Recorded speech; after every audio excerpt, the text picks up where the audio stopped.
तुम मूर्ख हो, तुमने उन्हें मारने की हिम्मत की। यान क्विंटियन ने केशव को अत्यधिक क्रोध से देखा। तो क्या हुआ अगर मैं उसे मार दूं? केशव ने ये सुना और शांति से कहा, बेटे, तुमने मुझे पूरी तरह से गुस्सा दिला दिया है। आज मैं तुम्हें मार डालूंगा। केशव की बातें सुनकर यान क्विंटियन बेहद गुस्से में आ गया। केशव ने उसे पूरी तरह से नाराज कर दिया था। अपने क्लोन का जिक्र भी मत करो, भले ही तुम्हारा असली शरीर यहाँ हो, तुम मुझे नहीं मार सकते। केशव ने ये सुना और तिरस्कार से कहा। जब यान क्विंटियन ने यह सुना तो वह चौंक गया। उसे उम्मीद नहीं थी कि केशव को सचमुच एहसास होगा कि वह एक क्लोन था। उसका मूल शरीर डाकिन में एकांत में था और जब उसे अपने पिता से खबर मिली तो उसने 2 हत्यारों का नेतृत्व करने के लिए एक क्लोन भेजा। उसने शुरू में सोचा था कि वह केशव से आसानी से छुटकारा पा लेगा, लेकिन उसे उम्मीद नहीं थी कि दोनों हत्यारे केशव के हाथों मारे जाएंगे और केशव ने भी अपने क्लोन की असलियत पहचान ली।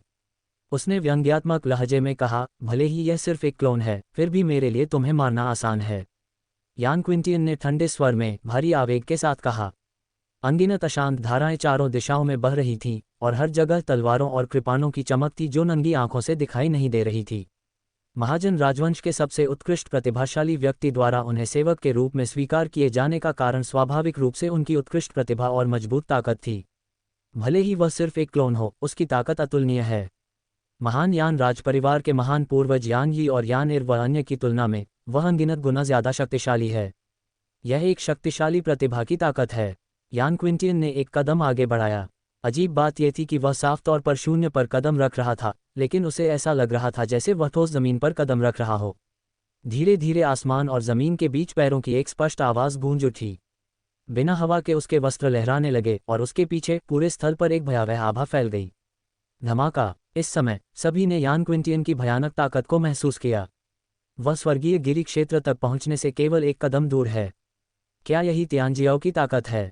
कई लोगों ने इस समय पहली बार यान क्विंटियन की ताकत महसूस की और वे सदमे में ये कहने से खुद को नहीं रोक सके कि उन्होंने उम्मीद नहीं की थी कि यान क्विंटियन की ताकत सांसारिक दुष्ट क्षेत्र के चरम पर होगी, इतनी शक्तिशाली। धमाका! अगले ही पल उसने केशव को सीधे मुक्का मारा। गड़गड़ाहट! आकाश और पृथ्वी पर एक गगनभेदी गर्जना हुई, जैसे किसी देवता की दहाड़, और भयानक हमला केशव के सामने आ गया। जैसा कि सबसे बड़े राजकुमार से उम्मीद की जाती है, उसकी ताकत बहुत भयानक है। इस बार केशव निश्चित रूप से मर जाएगा। महान महाजन राजवंश के प्रतिभाशाली लोगों की तुलना में वह बहुत पीछे है। मंगल साम्राज्य में हर कोई बहुत खुश था। दक्षिया में हर कोई गंभीर दिख रहा था, लेकिन वे केशव पर पूरा भरोसा कर रहे थे।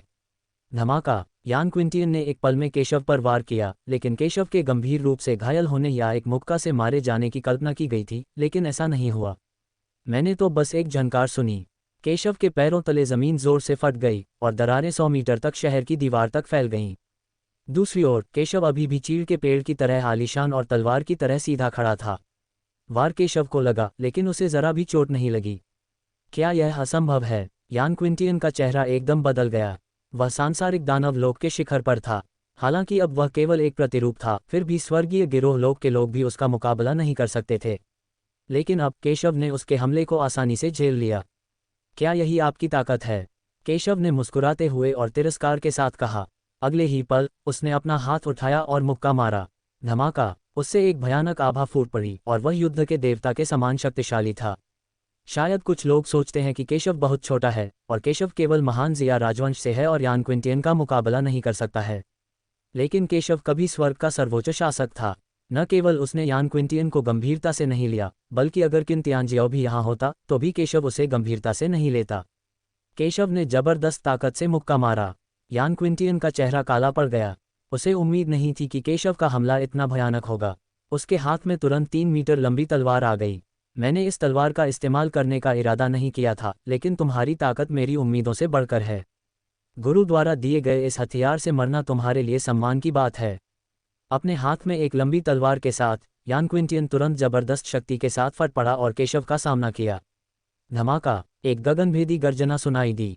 जिस क्षण दोनों शक्तियां आपस में टकराईं, ऐसा लगा जैसे तारों के बीच टक्कर हो रही हो और उस स्थान पर अनगिनत लहरें फूट पड़ीं। हजारों मील के दायरे में सभी ताकतवर लोगों को अपनी आत्मा की गहराई से सिहरन महसूस हुई। ये शक्ति बहुत भयानक है। यह ऐसी ताकत नहीं है जिसका ये लोग मुकाबला कर सकें।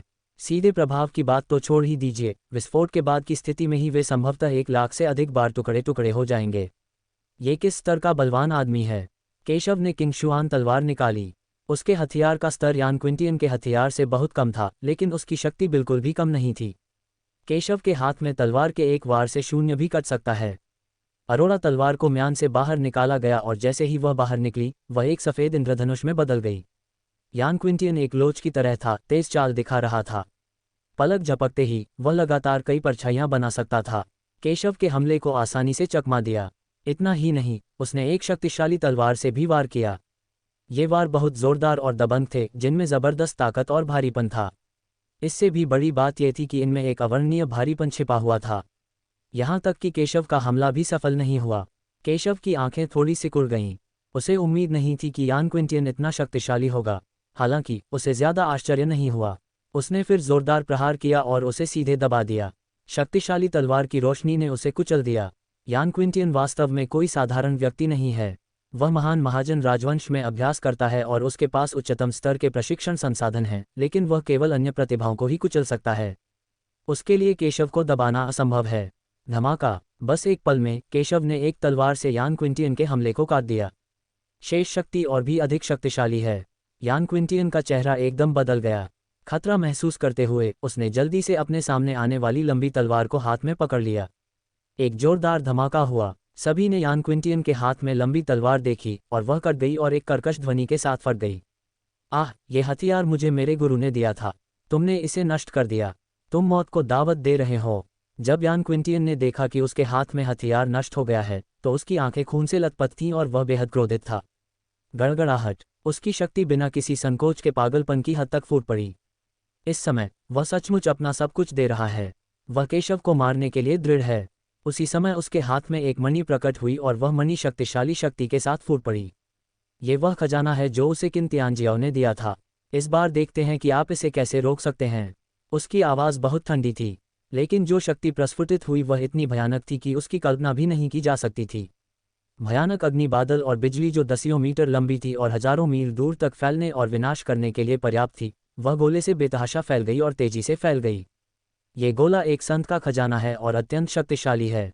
यान क्विंटियन के खजाने से किए जा रहे जानलेवा हमले का सामना करते हुए केशव का चेहरा शांत और संयमित था।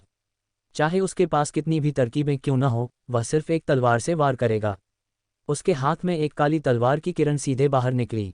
एक तलवार से वार करो और सब कुछ मिटा दो। बस एक पल में आकाश में सभी हमले सीधे केशव की तलवार से काट दिए गए। एक जोरदार क्लिक की आवाज़ हुई। यान क्विंटियन के हाथ में मणि एक क्लिक के साथ टूट गया। क्या यह आपका तुरुप का पत्ता है? केशव ने शांति से कहा, और जितना अधिक वह उदासीन था उतना ही अधिक क्रोधित यान क्विंटियन बन गया। धिक्कार है, मुझे उम्मीद नहीं थी कि तुम मेरी सोच से ज़्यादा ताकतवर होगे, लेकिन फिर भी तुम्हें आज मरना ही होगा। यान क्विंटियन बेहद गुस्से में था। उसने कभी सोचा भी नहीं था कि वह एक घटिया राजवंश की चींटी से हार जाएगा। हालांकि वह भी तृतीय श्रेणी के राजवंश से था, लेकिन जब से वह महान महाजन राजवंश में शामिल हुआ, वह खुद को प्रथम श्रेणी के राजवंश से मानता था और तृतीय श्रेणी के राजवंश के लोगों को नीची नज़र से देखता था। इसलिए वह इस तथ्य को स्वीकार नहीं कर सका कि वह केशव से हार जाएगा। उसे केशव को मारना होगा। इस समय उसके हाथ में एक काली गोली दिखाई दी। अगले ही पल, इससे सीधे निगल जाओ। सबकी आंखें गंभीर थीं, वे समझ नहीं पा रहे थे कि यह अमृत क्या है। धमाका! लड़के, तुम सचमुच सरल नहीं हो, लेकिन तुम मेरे प्रतिद्वंद्वी नहीं हो सकते। यान क्विंटियन ने बेतहाशा हंसते हुए दवा निगल ली। उसी समय उसके शरीर से एक घिनौनी गंध पागलों की तरह उठी। ये सांस बहुत डरावनी है। इसमें लगभग एक भयानक शक्ति थी जो हर चीज़ को जंग लगा सकती थी। कई लोगों ने देखा कि सैकड़ों मीटर के दायरे में मौजूद घास और पेड़ इस सांस के संपर्क में आते ही पूरी तरह पिघल गए। अवशेष का नामो निशान भी नहीं। ऐसी भयानक शक्ति यान क्विंटियन की पिछली उज्ज्वल और राजसी मुद्रा के बिल्कुल विपरीत है। इस समय भी यान क्विंटियन के चेहरे पर धीरे धीरे जटिल रेखाएं दिखाई देने लगीं, जिससे वह ऐसा लग रहा था जैसे वह किसी राक्षस के कब्जे में हो। ये दृश्य देखकर सभी लोग हैरान रह गए और समझ नहीं पाए कि क्या हो रहा है। केशव की आंखें थोड़ी सिकुड़ गईं। दूसरों को नहीं पता था कि उसने कौन सा अमृत निगल लिया है, लेकिन केशव देख सकता था कि यह अमृत दानव कुल से संबंधित लग रहा था। उसने उम्मीद नहीं की थी कि यान क्विंटियन के हाथों में दानव कबीले का अमृत होगा। तुमने जो गोली निली थी वह राक्षस कुल से थी। ये बिना अधिक कीमत चुकाए आपकी ताकत में सुधार कर सकता है। केशव की आंखें गंभीर थीं। रक्तपित्त जैसी निषिद्ध दवाओं की तुलना में राक्षस की दवा की कीमत बहुत कम थी। लेकिन यह अमृत केवल राक्षसों के पास ही होता है। यान क्विंटियन के पास ये कैसे हो सकता है? ऐसा लगता है कि आप बहुत कुछ जानते हैं। केशव की बातें सुनकर यान क्विंटियन की आंखें अचानक बदल गईं। उसे उम्मीद नहीं थी कि केशव को उसके हाथ में रखी गोली के बारे में पता होगा। चूंकि यह मामला है, वह केशव को जीवित नहीं रहने दे सकता। दानव अमृत का होना एक रहस्य है। अगर यह बात दूसरों को पता चल गई तो महाजन राजवंश पर सभी आक्रमण कर देंगे। आखिरकार राक्षस मानव जाति के प्राणघातक शत्रु हैं। अपनी बात समाप्त करने के बाद उसने एक लंबी दहाड़ लगाई और अत्यंत तेज गति से केशव की ओर दौड़ा। शक्तिशाली बल ने संपूर्ण शून्य को चकनाचूर कर दिया। कहना पड़ेगा कि यान क्विंटियन, जिसने दानव अमृत निगल लिया था, अब बेहद शक्तिशाली हो गया है। वह पहले से ही बेहद शक्तिशाली था और अब उसकी ताकत दोगुनी हो गई है। एक करारा प्रहार किया गया, यहाँ तक कि शून्य भी कुचल दिया गया। केशव का हमला एक पल में नष्ट हो गया और वह एक बुरे प्रहार से ढक गया। बेटे, मैंने तुमसे कहा था कि तुम आज मर जाओगे। यान क्विंटियन ने पागलपन और क्रूरता से उपहास किया। केशव को बिल्कुल भी गंभीरता से नहीं लिया। यद्यपि केशव सरल नहीं है, वह इस समय उससे बहुत नीच है। चाहे ताकत, मार्शल आर्ट या शारीरिक बनावट की बात हो, वह केशव से कहीं अधिक शक्तिशाली है। अब जबकि उसने राक्षस अमृत निगल लिया है, उसकी ताकत बहुत बढ़ गई है। उसके शरीर में शक्तिशाली बल उमड़ता रहा। वह इस क्षण की अनुभूति का सचमुच आनंद ले रहा है। सभी बलवान पुरुष उसे विस्मय से देखने लगे। अभी तो ऐसा लग रहा है जैसे शैतान आ गया हो। दुनिया में ऐसी कोई चीज़ नहीं है जो इसका मुकाबला कर सके। उसके हमले के तहत सब कुछ शून्य में बदल जाएगा। धमाका! बिना किसी संदेह के ये बल तुरंत केशव के सामने आ गया। इस समय सभी दिशाएं एक अजेय हमले से प्रभावित थीं। शून्य में तुरंत ही अनगिनत दरारें प्रकट हो गईं, मानो कोई अथाह खाई हो जो दृष्टि में आने वाली हर चीज को लगातार निगल रही हो। पृथ्वी विनाश के निशानों से भरी है। चौंकाने वाली बात, पूरी तरह से हैरान, अनगिनत बलवान पुरुष भयभीत हो गए। ऐसा कोई रास्ता नहीं है। मेरी आंखों के सामने जो कुछ भी हो रहा है वह बहुत भयानक है। इससे कोई फर्क नहीं पड़ता कि यह केशव था जिसने पहले शक्तिशाली युद्ध शक्ति के साथ विस्फोट किया था, या यान क्विंटियन जो अब जबरदस्त ताकत दिखा रहा था। दोनों पक्षों की ताकत उनके समान स्तर पर नहीं थी। लोगों के बीच का अंतर इतना बड़ा हो सकता है। जमीन पूरी तरह से ढह गई। इस क्षण अनगिनत पहाड़ और नदियां धूल में मिल गईं। ऐसा लग रहा था जैसे पूरी शाही राजधानी ध्वस्त हो गई हो। जमीन दर्जनों मीटर नीचे धंस गई। केशव को भी जोरदार चोट लगी और उसकी चमक तुरंत मंद पड़ गई। पूरा व्यक्ति हवा में था और यान क्विंटियन के भयानक हमले से कुचला गया था। यान क्विंटियन ये देखकर बहुत खुश हुआ। ये पहली बार था जब केशव को नुकसान हुआ था। वह समझ गया कि अगर वह केशव से मिल भी गया तो भी उसे शायद कोई खास फायदा नहीं होगा। लेकिन उसकी तुलना में केशव के पास बहुत कम कार्ड हैं। इसलिए आज केशव की मृत्यु निश्चित है। धमाका! वह एक कदम आगे बढ़ा, जबरदस्त शक्ति से लदा हुआ, और कई हजार मीटर लंबे काले अजगर में तब्दील हो गया जो सीधे केशव की ओर मार रहा था। उसने केशव को ठंडेपन से देखा। लड़के, तुम सचमुच असाधारण हो। मैं भी तुम्हारी प्रतिभा से ईर्ष्या करने से खुद को नहीं रोक सकता, लेकिन तुमने मुझे नाराज कर दिया है और आज तुम्हें मरना तय है। कभी कभी ऐसे लोग होते हैं जिन्हें आप अपमानित नहीं कर सकते। अपनी कमजोरी को पहचानना और आत्मसमर्पण करना शर्मनाक नहीं है, इसके विपरीत ये बहुत बुद्धिमानी है। दुर्भाग्यवश तुम्हारे जैसा कोई व्यक्ति कभी भी मेरे सामने समर्पण नहीं करेगा और मैं तुम्हें जीवित नहीं रहने दूंगा, इसलिए इस बार तुम बस मर जाओगे। वह समझ गया कि अगर केशव जैसा आदमी दूसरे ताकतवर लोगों को पता हो तो उसे अपना शिष्य या सेवक बना लिया जाएगा। फिर वह केशव को वश में नहीं कर पाएगा। अगर उसने केशव को वश में कर भी लिया तो शायद उसकी मौत हो जाएगी। इसलिए आज उसे केशव को मारना होगा और सभी समस्याओं को हल करना होगा। मुझे आशा है कि यदि कोई परलोक है तो आप ऐसी मूर्खतापूर्ण गलती दोबारा नहीं करेंगे। यान क्विंटियन ने ठंडे स्वर में कहा, मानो उसे लगता हो कि उसकी जीत पक्की है। हालांकि जैसे ही ये शब्द निकले, अगले ही पल केशव से पहले से भी अधिक भयानक शक्ति फूट पड़ी। वर्तमान स्थिति जानते हैं। मुझे ये वाक्य समझ में नहीं आया, लेकिन मैं ये समझता हूँ कि इस दुनिया में कोई ऐसा व्यक्ति हो सकता है जो मुझे हरा सकता है, लेकिन वह व्यक्ति निश्चित रूप से आप नहीं हो सकते। दुनिया में कोई ऐसा हो सकता है जो मुझे हरा सकता है, लेकिन वह निश्चित रूप से आप नहीं हो सकते। केशव के शब्द पूरी दुनिया में गूंज उठे और केशव का आकार तूफान से बाहर निकल आया। उसके शरीर पर कोई चोट नहीं थी और इस समय वह इतना शक्तिशाली था कि युद्ध का देवता लग रहा था। वह आकाश में तपते हुए सूर्य के समान है, दहकते हुए सूर्य के समान है, और उसकी तपती हुई ज्योति की शक्ति संपूर्ण विश्व को प्रकाशित करती है। धमाका! केशव के हाथों से एक तलवार निकली जो अत्यंत शक्तिशाली थी तथा अंधकार को नष्ट करने और शून्य को चकनाचूर करने की भयानक शक्ति रखती थी। ये तो बस एक क्षण है। केशव की तलवार ने यान क्विंटियन की हत्या की चाल को नष्ट कर दिया। धमाका! आकाश और पृथ्वी को चीर देने वाली तेज आवाज ने वहां मौजूद सभी योद्धाओं को चौंका दिया। उनकी आंखों के सामने तारे दिखाई देने लगे और उनका खून खौल उठा। फिर मैंने देखा कि केशव की तलवार की शेष शक्ति अजेय होकर यान क्विंटियन पर जोरदार प्रहार कर रही है। टकराना। यान क्विंटियन ने कभी उम्मीद नहीं की थी कि केशव ऐसी स्थिति में इतनी ताकत से हमला कर सकता है और उसके हमले को रोक भी सकता है। वह एक पल के लिए भी सावधान नहीं रहा और उसके जाल में फंस गया और उड़ गया। वह हजारों मील दूर एक पहाड़ से टकराया, जिससे वह पहाड़ वहीं ढह गया। शरीर और आत्मा दोनों पर काफी प्रभाव पड़ा। उसके चेहरे पर उदासी छा गई। शरीर में सांसें बेतहाशा फैल गईं। यदि उसने केशव को गंभीरता से नहीं लिया और शुरुआत में लापरवाह था, तो अब वह निश्चित रूप से गंभीर है। उसने सचमुच महसूस किया कि केशव उसके लिए कितना बड़ा खतरा था। मैंने कभी नहीं सोचा था कि दक्षिया तुम्हारे जैसी प्रतिभा को जन्म देगी और इतनी ताकत हासिल करेगी, लेकिन तो क्या। अससिमनियस मैं हूँ। मेरे सामने तो तुम तो बस एक चींटी हो। क्या तुम्हें लगता है कि तुम अपनी ताकत से मेरा मुकाबला कर पाओगे?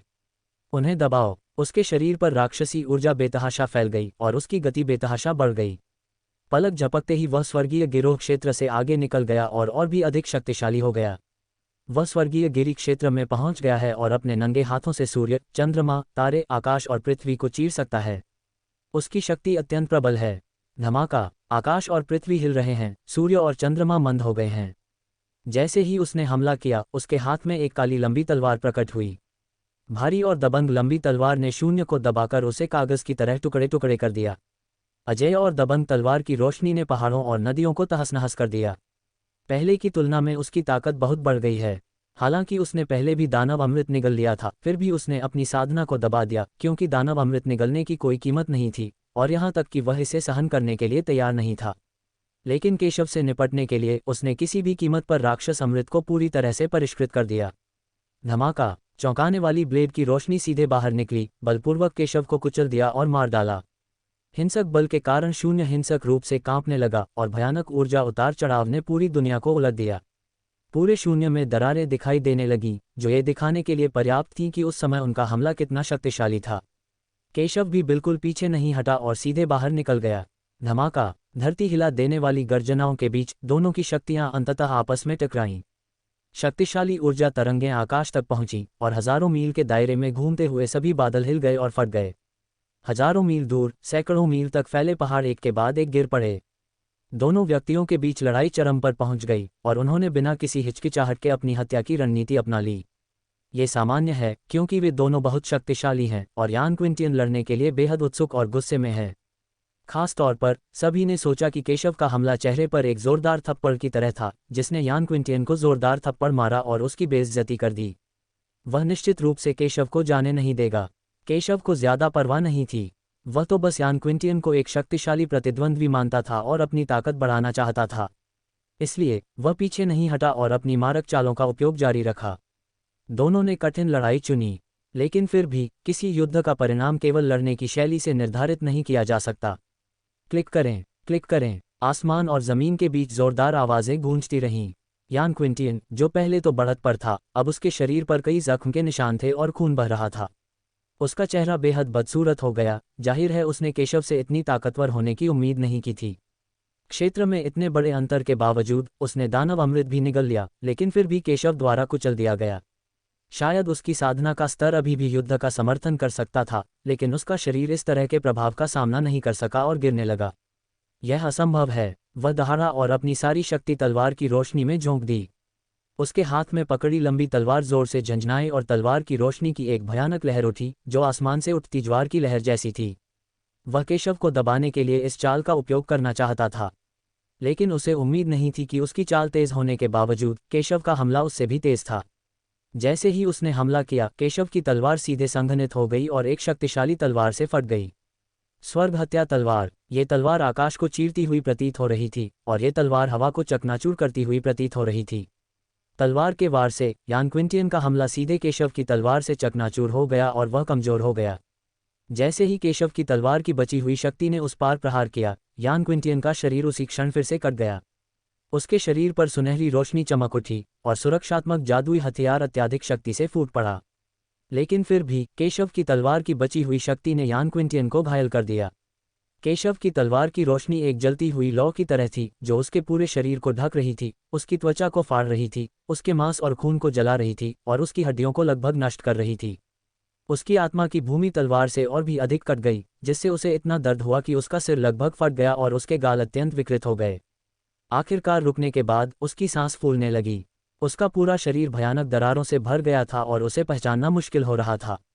इस दयनीय उपस्थिति ने पूरे दर्शकों को चौंका दिया। अनगिनत शक्तिशाली लोग आश्चर्यचकित हुए बिना नहीं रह सके। यान क्विंटियन पहले से ही काफी शक्तिशाली और भयानक है, लेकिन वह अभी भी केशव के सामने कमजोर है। वह कितना ताकतवर है! यान क्विंटियन की आंखों में पागलपन था। उसने कभी उम्मीद नहीं की थी कि वो केशव से बुरी तरह हार जाएगा। भले ही यह उसके क्लोनों में से एक ही क्यों न हो, फिर भी इसमें उसकी सबसे ज्यादा ताकत है और इसने दानव अमृत भी निगल लिया है। ऐसा कोई तरीका नहीं है कि वह केशव से बुरी तरह हार जाए। लेकिन सच्चाई तो ऐसी ही है जिसे वह स्वीकार नहीं कर सकता।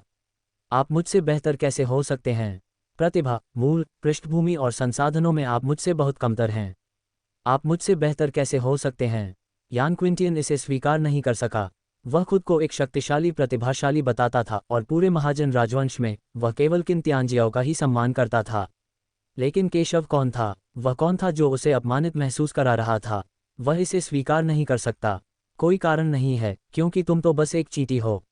इस दुनिया में अनगिनत लोग हैं जो तुमसे ज्यादा ताकतवर हैं और मैं उनमें से एक हूं। जब केशव ने यह सुना तो उसने घृणा से कहा, कितना आत्मधर्मी आदमी है। वह मथुरा में बस एक चींटी है। इस दुनिया में कई लोग हैं जो उससे ज्यादा ताकतवर हैं। लड़के, मैं आज तुम्हें मार डालूंगा। केशव के अपमान को सुनकर यान क्विंटियन क्रोधित हो गया और बोला। उसकी आंखों में तीव्र क्रोध जल रहा था और वह पूरी तरह से फट गया। शायद इससे पहले भी उसके मन में केशव को वश में करने का विचार था, लेकिन अब उसके मन में यह विचार पूरी तरह से गायब हो गया है। मेरे सामने जो आदमी है वह बहुत घमंडी है। यह एक ऐसा अस्तित्व है जिसे मरना ही होगा। केवल उसके खून से ही हम आज की शर्म को पूरी तरह धो सकते हैं। लड़के, तुम सचमुच सरल नहीं हो, लेकिन अगर मैं तुम्हें मारना चाहूं तो तुम मर जाओगे। यान क्विंटियन ने ठंडे स्वर में कहा और उसके हाथ में एक काला कमल प्रकट हुआ। वह अचानक खिल गया और एक रक्तिम प्रकाश अचानक फूट पड़ा। वह धीरे धीरे ऊपर उठा और एक जबरदस्त शक्ति का उत्सर्जन किया। अनगिनत शक्तिशाली लोगों को एक भयानक दमन का एहसास हुआ और उनके चेहरे पूरी तरह बदल गए। यह क्या था? गर्जन! यान क्विंटियन की आंखों में कुछ उलझन थी, लेकिन ये बस एक पल के लिए ही रही। उसने दहाड़ते हुए सीधे अपने हाथ में लिया काला कमल निगल लिया और उसे अपने शरीर में डाल लिया। पल भर में उसके शरीर से राक्षसी काली राक्षसी ऊर्जा निकल गई। एक क्षण बाद वह एक अत्यंत भयानक राक्षस में परिवर्तित हो गया, जिसने अनगिनत राक्षसी ऊर्जाएं छोड़ी और दुनिया में आ गया। ये दृश्य देखने वाला हर कोई स्तब्ध रह गया, खासकर वे कई प्रभावशाली लोग जो सोच रहे थे कि धूल पहले ही जम चुकी है। इस क्षण वे स्तब्ध रह गए। यान क्विंटियन के हाथ में कार्ड इतने अंतहीन और इतने भयानक क्यों हैं? यद्यपि वह पराजित हो चुका था, फिर भी उसके पास ऐसे भयानक तरीके थे जो उन्होंने पहले कभी नहीं देखे थे। हा, बच्चे, देखा, यह मेरा तुरुप का पत्ता है। इसके बाद तुम्हें अपनी सबसे दुखद मौत का सामना करना पड़ेगा। रुको, तुम्हारे मरने के बाद मैं तुम्हारे आसपास के मजबूत लोगों को बिल्कुल नहीं छोड़ूंगा। मैं इस दुनिया से उन सभी लोगों को मिटा दूंगा जिनका तुमसे कोई भी संबंध है। यान क्विंटियन ने केशव को धमकी दी और उसे ढकने के लिए हाथ बढ़ाया। ये देखकर केशव शांत रहा और तिरस्कार का भाव प्रकट करते हुए बोला, अपनी ताकत बढ़ाने के लिए राक्षसी कोर का उपयोग करना, क्या यही तुम्हारा अंतिम तुरुप का पत्ता है? मुझे उम्मीद नहीं थी कि तुम में शैतानी शक्ति होगी। दूसरे लोग यान क्विंटियन के तुरुप के पत्ते का सुराग नहीं देख पाए, लेकिन केशव एक नज़र में सुराग पहचान गया। ये दानव वंश का दानव केंद्र था। मनुष्यों के डेंटियन और राक्षसों के पशु अमृत की तरह ये राक्षसों की शक्तिशाली ताकत को संघनित करता है। यान क्विंटियन द्वारा जादू कोर को निगलने के बाद उसे शक्तिशाली ताकत प्राप्त हुई जो उसके पास नहीं होनी चाहिए थी और उसकी ताकत बहुत बढ़ गई। लेकिन केशव को इसकी जरा भी परवाह नहीं थी। अगर वह राक्षसों की शक्ति का इस्तेमाल करता तो वह नायक कैसे बन सकता था? जब यान क्विंटियन ने यह सुना तो उसका चेहरा अचानक बदल गया। केशव ने उसे पहले भी दानव अमृत निगलते देखा था और अब उसने देखा कि वह दानव मूल का शोधन कर रहा था। यह आदमी कौन है? इसे दानव कुल से जुड़े इतने सारे राज कैसे पता हैं? और दानव कुल से जुड़ी बातें वर्जित हैं और दूसरों को नहीं पता होनी चाहिए। केशव को मरना होगा। इस रहस्य को भूमिगत कर दो। धमाका! जादू कोर को परिष्कृत करने के बाद यान क्विंटियन की ताकत बेतहाशा बढ़ गई, चरम पर पहुंच गई और उसकी ताकत की गुणवत्ता और मात्रा में भारी बदलाव आया। सीधे शब्दों में कहें तो यान क्विंटियन को अब मथुरा में शीर्ष प्रतिभाओं में से एक माना जाता है। अपने हाथ की एक लहर से ही वह विनाश की शक्ति प्राप्त कर लेता है। राक्षस पूरी दुनिया की सबसे शक्तिशाली जातियों में से एक हैं। राक्षस सचमुच सरल नहीं होते। यान क्विंटियन की आंखों में पागलपन था और उसके दिमाग में केवल एक ही विचार था, जो था केशव को मारना। केशव को मारने के बाद वह केशव के सभी रहस्यों को जान गया और वह इतना शक्तिशाली क्यों था। हे, वह पागलों की तरह हंसने से खुद को नहीं रोक सका। इस क्षण उसका हृदय उत्साह से भर गया। मैंने बहुत समय से इतना उत्साह महसूस नहीं किया था। केशव स्पष्ट रूप से उसका दुश्मन था, लेकिन इस समय वह थोड़ा पागल और उत्साहित महसूस कर रहा था। मन की शांति के साथ अपने रास्ते पर जाओ, लड़के, उसने ठंडे स्वर में कहा। राक्षसी ऊर्जा भड़क रही थी, और इस समय वह उस शासक की तरह था जिसने दुनिया पर शासन किया था। उसकी शक्ति असीम है। धमाका, एक चौंकाने वाली चाल, पूरे क्षेत्र में तबाही मचाते हुए। शक्तिशाली शक्ति अनियंत्रित रूप से चल रही है। राक्षसी ऊर्जा भाप बन रही है, पूरी तरह से शून्य को बाधित कर रही है। इस समय वह दुनिया भर में अजेय है। उसने सोचा कि उसकी जीत निश्चित है। हालांकि इस समय केशव ने एक तिरस्कारपूर्ण और व्यंग्यात्मक व्यंग्य प्रकट किया। उसने अपने पिछले जन्म और इस जन्म में सभी राक्षसों को मार डाला है। उसके पिछले जन्म में राक्षस सबसे शक्तिशाली और बेहद क्रूर जातियों में से एक थे। हालांकि जिन राक्षसों को उसने मारा था वे उसका नाम सुनते ही डर जाते थे, और राक्षस शिशु उसका नाम सुनते ही डर के मारे रोने लगते थे। यदि राक्षस अत्यंत भयानक हैं तो वह राक्षस की अस्थियां दफनाने वाला है। इस जीवन में उन्होंने अनेक राक्षसों की जागृत योजनाओं को भी नष्ट कर दिया। और यान क्विंटियन सिर्फ एक आदमी है जिसने जादू के मूल को निगल लिया और परिष्कृत किया, लेकिन वह सोचता है कि वह दुनिया में बेजोड़ है। यह हास्यास्पद है। उसके पीछे स्वर्ग को निगलने वाली 10,000 तारे वाली कला सीधे सक्रिय हो गई, और स्वर्ग और पृथ्वी की आध्यात्मिक ऊर्जा को पागलपन की हद तक निगल गई। इस समय उसकी गति अत्यंत प्रबल थी, और अगले ही पल केशव पागलों की तरह तलवार की मंशा प्रदर्शित कर रहा था। इस समय वह तलवार की तरह अत्यंत शक्तिशाली था। अनगिनत तलवारबाजों ने यह दृश्य देखा और अपने भाव बदलने से खुद को नहीं रोक सके। ये है मनुष्य और तलवार की एकता। वे सभी अविश्वास में थे और एक शब्द के बारे में सोच रहे थे, मनुष्य और तलवार की एकता, जो तलवारबाजी की एक ऐसी अवस्था है जो केवल तभी प्रदर्शित की जा सकती है जब तलवारबाजी की समझ एक भयानक स्तर तक पहुंच जाती है। उन्होंने कभी उम्मीद नहीं की थी कि केशव ने इतनी कम उम्र में ही मनुष्य और तलवार के बीच एकता की स्थिति हासिल कर ली है। हालांकि दुनिया के कई त्यानजियाओं और ताकतवर लोग ज्यादा हैरान नहीं थे। वे जानते थे कि केशव ने जब स्वर्गिक विपत्ति को पार किया था, तभी से वह मनुष्य और तलवार के बीच एकता की स्थिति में पहुंच गया था। मनुष्य और तलवार की एकता ही केशव की असली ताकत है। यान क्विंटियन द्वारा अपनी शक्तिशाली ताकत को उजागर करने के बाद ही केशव ने वास्तव में अपने नुकीले दांत दिखाए। वह कैसे संभव है? यान क्विंटियन की अभिव्यक्ति भी अचानक बदल गई, और उसके चेहरे पर अवर्णनीय सदमे की अभिव्यक्ति दिखाई दी। उसने आकाश को टूटते हुए और सभी चीजों के विनाश का दृश्य देखा। केशव की तलवारबाजी अत्यंत शक्तिशाली है। केशव ने अपनी तलवार घुमाई, आकाश और पृथ्वी को चीर दिया, सब कुछ नष्ट कर दिया। उसके सामने कुछ भी असुरक्षित है, उसमें वह भी शामिल है। वह जादुई कोर को अपना अंतिम तुरुप का पत्ता मानता था, लेकिन केशव के सामने ये पूरी तरह से कमजोर था और इसका बिल्कुल भी सामना नहीं कर सकता था। अरे, मैं यहाँ नहीं मर सकता। यान क्विंटियन का चेहरा सदमे से बदल गया। उसने कभी नहीं सोचा था कि वह असफल हो जाएगा। उसने सोचा था कि वह निषिद्ध जादू कोर ट्रम्प कार्ड का उपयोग करने के बाद केशव को मार सकता है, लेकिन उसने कभी उम्मीद नहीं की थी कि वह अभी भी केशव का परलोक नहीं था। उसका दिल अचानक घबरा गया। उसकी दृष्टि में केशव एक तलवार लेकर बाहर आया, अजय, सीधे आकाश और पृथ्वी को भेदता हुआ और उसकी ओर वार करता हुआ। जिस हमले ने उसका रास्ता रोका था, उसे तलवार ने वहीं नष्ट कर दिया और वह कमजोर हो गया। इतना ही नहीं, भयानक गति सीधे उसकी ओर बढ़ रही थी। केशव की चौंकाने वाली तलवार के सामने उसका प्रतिरोध समुद्र में एक छोटी लहर की तरह था, यहाँ तक कि उसका अंतिम तुरुप का पत्ता भी वही था। ये दृश्य देखकर अनगिनत शक्तिशाली लोग सभी स्तब्ध रह गए। उनके चेहरों पर अकल्पनीय आश्चर्य का भाव था। यह एहसास एक सपने में होने जैसा है। ये सामान्य बुद्धि के विरुद्ध है और उनकी कल्पना से पूरी तरह असंगत है।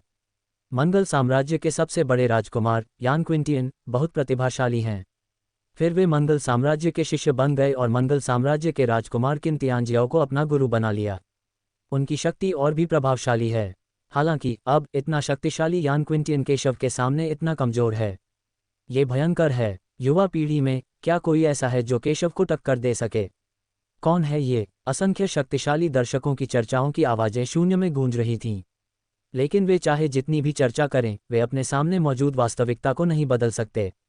इसका मतलब है कि केशव ने अंतिम जीत हासिल कर ली। भले ही यान क्विंटियन ने अत्यंत भयानक तरीके अपनाए और निषिद्ध शक्तियों का इस्तेमाल किया, फिर भी वह केशव से हार गया। वह फिर भी हार गया। केशव की ताकत से पराजित, टकरा जाना, इसमें कोई रहस्य नहीं है। केशव की चौंकाने वाली तलवार ने सब कुछ काट दिया और सभी को मार डाला। इस समय तो दुनिया खामोश सी लग रही है। हजारों मील के दायरे में रहने वाले सभी ताकतवर लोगों के कान के पर्दे खराब हो गए हैं और वे मुश्किल से ही कोई आवाज सुन पाते हैं। यहाँ तक कि उनकी दृष्टि भी बुरी तरह से छीन ली गई। उनकी नज़र में केशव की तलवार उस जबरदस्त तलवार जैसी थी जो दुनिया के निर्माण के समय ही पैदा हुई थी। इस तलवार के नीचे सब कुछ चकनाचूर हो गया। क्या मैं हार गया? यान क्विंटियन इसे स्वीकार नहीं कर सका और अनिच्छा से दहाड़ा। उसकी आंखें क्रोध से भरी थीं। उसे समझ नहीं आ रहा था कि वह केशव जैसी चींटी से क्यों हार गया, लेकिन उसे कोई जवाब नहीं दिया जा सकता। केशव ने इसे बलपूर्वक दबाने के लिए अपनी तलवार का इस्तेमाल किया। अंत में यान क्विंटियन को केशव ने सबके सामने एक ही तलवार के वार से टुकड़े टुकड़े कर दिया। एक क्षण बाद उसका शरीर पूरी तरह से दुनिया में गायब हो गया। आह बेटा, मैं तुम्हें कभी नहीं जाने दूंगी। मरने से पहले यान क्विंटियन का क्लोन गुस्से से दहाड़ा, लेकिन केवल एक धमकी देने के बाद उसके शरीर को केशव की तलवार से टुकड़े टुकड़े कर दिया गया। सारा दर्शक वर्ग अवाक रह गया। किसी को उम्मीद नहीं थी कि यान क्विंटियन पूरी तरह से हार जाएगा। असंभव, तियान तुम कैसे हार सकती हो? महान यान शाही परिवार के महान कुलपति ने इस दृश्य को देखा और अविश्वास में कहा कि उन्होंने कभी नहीं सोचा था कि यान क्विंटियन को हराया जाएगा। कुछ भी असंभव नहीं है। आप जैसे चाहें मर सकते हैं। केशव ने महान यान शाही परिवार के महान पूर्वज को ठंडेपन से देखा। तुम मुझे नहीं मार सकते। मैं मंगल साम्राज्य महाजन राजवंश के पीछे हूँ। मंगल साम्राज्य शाही परिवार के महान पूर्वज मौत से लड़ना चाहते हैं। तो दाकिन के बारे में क्या? ये तो बताने की ज़रूरत ही नहीं कि आपका महान यान महान किन का एक अधीनस्थ राजवंश मात्र है। जब तक महान किन के शासन का उल्लंघन नहीं होता, वे अधीनस्थ राजवंश के जीवन मरण की परवाह नहीं करेंगे, न ही अपनी इच्छानुसार सेना भेजेंगे। अगर महान किन को सचमुच आपके महान यान के जीवन मरण की परवाह होती, तो शायद मेरी सेना यहाँ मार काट नहीं कर पाती। केशव ने शांति से कहा। आप केशव की बातें सुनकर किन शाही परिवार के महापुरुष का चेहरा पीला पड़ गया। वह दाकिन के विचारों को अच्छी तरह समझते थे। जैसा कि केशव ने कहा था, जब तक उनका शासन नहीं डगमगाएगा, दाकिन इन छोटी छोटी बातों की जरा भी परवाह नहीं करेंगे। इसके अलावा मैं सिर्फ किन को गंभीरता से नहीं लेता। अगर वे तुम्हें बचाना चाहें और मैं तुम्हें मारना चाहूं, तो भी मुझे कोई नहीं रोक सकता। केशव ने ठंडे स्वर में कहा कि उसने मात्र किन को भी गंभीरता से नहीं लिया। उसके बोलने के बाद केशव ने अपनी तलवार से वार किया। यहाँ तक कि यान क्विंटियन को भी केशव ने हराया था, तो महान यान शाही परिवार के महान पूर्वज केशव के प्रतिद्वंद्वी कैसे हो सकते हैं? अंत में मंगल साम्राज्य शाही परिवार के महान पूर्वज को केशव ने एक ही तलवार से मार डाला और पूरी तरह से दुनिया से गायब हो गए। मंगल साम्राज्य शाही परिवार के महान पूर्वज का निधन हो गया है। इसका मतलब यह है कि मंगल साम्राज्य के पास अब केशव के साथ प्रतिस्पर्धा करने का कोई साधन नहीं है। महान यान राजवंश का युग समाप्त हो गया है। केशव ने हवा में तैरते हुए शांति से दाकिन को देखा। महान यान शाही परिवार के महान पूर्वज मर चुके हैं और 5 महान तियांगांग सभी मर चुके हैं। जो कोई भी विरोध करने की हिम्मत करेगा, वह मर जाएगा। जो आत्मसमर्पण करेंगे, उन्हें नहीं मारा जाएगा। जो आत्मसमर्पण करेंगे, उन्हें मारा नहीं जाएगा। केशव ने ठंडे स्वर में कहा। कुछ समय के लिए पूरा महाजन राजवंश शोक से भर गया। शुरू में मैंने सोचा था कि यान राजपरिवार के महान पूर्वज और 4 प्रमुख संप्रदायों के सर्वोच्च बुजुर्गों के भरोसे मैं अभी भी केशव से लड़ सकता हूँ। हालांकि मुझे उम्मीद नहीं थी कि वे केशव के सामने बिल्कुल भी नहीं टिकेंगे और केशव के हाथों दुखद रूप से मारे जाएंगे। तीसरी राजकुमारी और अन्य लोगों ने सेना को शाही राजधानी की ओर ले जाकर उन लोगों को दबा दिया जो हठपूर्वक प्रतिरोध कर रहे थे। उसके बाद से शक्तिशाली मंगल साम्राज्य का अंत हो गया, और जिस व्यक्ति ने व्यक्तिगत रूप से मंगल साम्राज्य को नष्ट किया वह केशव था। एक व्यक्ति जिसने त्याग दिए जाने के बाद पुनः स्वयं को विकसित किया और पुनः चमत्कार उत्पन्न किया। केशव ने सभी को मंगल साम्राज्य पैलेस तक पहुंचाया। मंगल साम्राज्य महल में एक सुंदर स्त्री और शाही शिष्यों का एक समूह घुटनों के बल बैठा था। उसके सामने एक मानव सिर रखा था। महान यान के स्वामी, यान के सम्राट के अलावा कोई नहीं। केशव ने ये देखा और महिला को दिलचस्पी से देखा। मैं यान फे होंग हूँ, ग्रेट यान की दूसरी राजकुमारी। मैंने पहले ही ग्रेट यान के सम्राट यान ज़ेन्नान का सिर काट दिया है। मैं आत्मसमर्पण करती हूँ और जेंगवो और ग्रेट जिया के राजा की सेवा करने को तैयार हूँ। जब केशव ने ये सुना तो उसने यान फेइहोंग को एक अजीब अभिव्यक्ति के साथ देखा। तुमने अपने पिता को मार डाला। यान फेइहोंग ने सिर हिलाया। मुझे उससे नफरत है। उसने मुझे शादी के लिए एक हथियार की तरह इस्तेमाल किया। उसने पहले भी मेरी शादी शाओ लिंगफेंग से करवाई थी। अब जब उसे पता चल गया है कि महान यान का पतन होने वाला है, तो वह हमें वहां से भगाना चाहता है। वह चाहता है कि मैं उसकी कायरतापूर्ण जिंदगी के बदले महान किन वंश के किसी कुलीन से शादी कर लूं। मैं अब उसके बहकावे में नहीं आना चाहती। मैं अपनी जिंदगी जीना चाहती हूँ, यान फेइहोंग ने दृढ़ता से कहा। इससे पहले उसका जीवन पूरी तरह से सम्राट यान द्वारा नियंत्रित था और वह सिर्फ विवाह गठबंधन के लिए एक उपकरण थी। लेकिन अब महान यान की मृत्यु हो चुकी है और यान का सम्राट अब भी चाहता है कि उसकी शादी महान किन वंश के किसी कुलीन से हो, बदले में उसकी कायरतापूर्ण जिंदगी। वह अब इसे बर्दाश्त नहीं कर सकती। वह समझ गई कि एक ऐसी जिंदगी स्वीकार करने और एक किन कुलीन से शादी करने के बजाय, जो उसे नहीं चाहिए, वह अपने पिता की हत्या करने को तैयार है। वह बदनामी सहकर अपनी जिंदगी जीना पसंद करेगी। केशव के पीछे खड़े लोगों ने जब ये सुना तो उनकी आंखें थोड़ी सिकुड़ गईं। हालांकि वे दुश्मन थे, उन्होंने यान फेइहोंग का नाम सुना था और उन्हें यान फेइहोंग की प्रशंसा करनी ही थी। तीसरी राजकुमारी ने भी केशव को देखते हुए अपनी आंखों में सहानुभूति के भाव दिखाए। दाजिया की राजकुमारी होने के नाते उसने स्वाभाविक रूप से ऐसी परिस्थितियों का अनुभव किया था। सम्राट जिया ने उसे और अन्य लोगों को भी विवाह के औजार के रूप में इस्तेमाल किया था। हालांकि सम्राट जिया और अन्य लोग कम से कम उन्हें चुनने का अधिकार तो देते। अगर वे सचमुच नहीं चाहती तो वह उन पर ज्यादा दबाव नहीं डालते। तीसरी राजकुमारी ने भी हमेशा सैन्य करियर चुना है, शादी नहीं की, और सम्राट जिया ने भी उसे मजबूर नहीं किया। ये सम्राट यान की तुलना में कम से कम 100 गुना बेहतर है। लेकिन यान फेइहोंग और मंगल साम्राज्य की अन्य राजकुमारियां केवल सम्राट यान द्वारा लिए गए निर्णय को स्वीकार कर सकती थीं और स्वतंत्र रूप से अपना जीवन नहीं चुन सकती थीं। लेकिन आज यान फेइहोंग ने अपना निर्णय लिया, जिससे तीसरी राजकुमारी उसकी और भी अधिक प्रशंसा करने लगी। यान फेइहोंग ने अपनी आंखों में गंभीरता के साथ केशव को देखा। उसे चिंता थी कि उसके जघन्य पितृहत्या कृत्य के कारण केशव दुखी होगी, लेकिन उसे अपने किए पर कोई पछतावा नहीं है, क्योंकि वह समझ गई थी कि यदि उसने निर्णय नहीं लिया तो वह भविष्य में कभी भी अपना जीवन वापस नहीं पा सकेगी। तो क्या हुआ अगर उसने अपने पिता को मार डाला? कम से कम उनके पिता को तो कभी उन जैसी राजकुमारियों की परवाह नहीं थी। उन्हें सिर्फ अपने राजकुमार की परवाह थी, उनकी नहीं। वो तो बस उन्हें शादी का हथियार समझते थे। चूंकि मैंने कहा है कि जो लोग आत्मसमर्पण करेंगे उन्हें नहीं मारा जाएगा, इसलिए स्वाभाविक रूप से मैं तुम्हें नहीं मारूंगा। जब केशव ने ये सुना तो उसे इसकी ज्यादा परवाह नहीं हुई। उनके लिए ये यान फेइहोंग का पारिवारिक मामला था, इससे उनका क्या लेना देना था। यान फेइहोंग के कार्यों की आलोचना करने के लिए उसके पास क्या योग्यता है? यदि आप उनके दुख को नहीं जानते तो उन्हें अच्छा करने की सलाह न दें। चूंकि तुमने आत्मसमर्पण कर दिया है, इसलिए जब तक भविष्य में विद्रोह करने का तुम्हारा इरादा नहीं है, दक्षिया और मैं तुम्हें नहीं मारेंगे। जब तक तुम दक्षिया में योगदान करते रहोगे, तुम्हें आधिकारिक उपाधियां और महान पद दिए जाएंगे। केशव ने शांति से कहा कि यद्यपि उन्होंने आत्मसमर्पण करना चुना है, लेकिन उन्हें ये स्पष्ट करना होगा कि यदि भविष्य में उन्होंने विद्रोह के संकेत दिखाए तो वह दूसरों की मदद के बिना कार्रवाई नहीं करेंगे। आपकी मदद के लिए धन्यवाद राजा केशव। हमारा कभी विद्रोह करने का इरादा नहीं होगा। केशव की बातें सुनकर कई शाही रिश्तेदार बहुत खुश हुए और कहा कि वे समझ गए हैं कि हालांकि केशव ने मंगल साम्राज्य को नष्ट कर दिया था, उन्होंने ये भी सुना है कि केशव खून का प्यासा नहीं है। जब तक वे ईमानदारी से उसके सामने आत्मसमर्पण करते रहेंगे, वह उन पर हमला नहीं करेगा। ठीक है, उठो, केशव ने सिर हिलाया और कहा। हर कोई खड़ा हो गया, लेकिन यान फेइहोंग अभी भी केशव के सामने घुटने टेक रहा था। क्यों, क्या आपके पास और भी कुछ काम है? केशव की आंखें थोड़ी सिकुड़ गईं जब उसने यान फेइहोंग को देखा। मैं राजा जेन का अनुसरण करना चाहती हूँ और उनकी दासी बनना चाहती हूँ। यान फेइहोंग गंभीर दिखे और फिर दृढ़ता से कहा, मेरे पीछे आओ, मेरी नौकरानी बन जाओगी। जब केशव ने यह सुना तो उसने उसे अजीब तरह से देखा। क्या आप जानते हैं कि मैंने ही शाओ लिंगफेंग को मारा था? जब केशव ने यान फेइहोंग का नाम सुना तो उसे यान फेइहोंग की पहचान पता चल गई। वह शाओ लिंगफेंग की पत्नी थी। अब वह मेरे पीछे आना चाहती है और मेरी दासी बनना चाहती है। मुझे पता है, लेकिन हमने सिर्फ सम्राट यान की वजह से शादी की थी। हमारे मन में एक दूसरे के लिए कोई भावना नहीं थी। मुझे उसकी मौत की जरा भी परवाह नहीं है। इसके विपरीत मुझे उसे मारने के लिए राजा केशव का शुक्रिया अदा करना चाहिए। यान फेइहोंग ने यह सुना और उसे केशव से कोई नफरत नहीं हुई।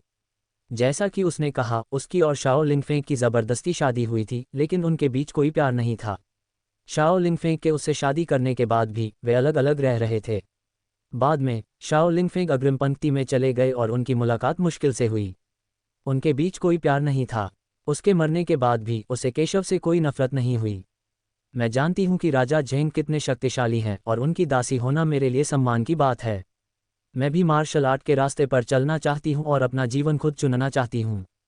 मैं राजा झेंग से विनती करती हूं कि वे मुझे ये प्रदान करें।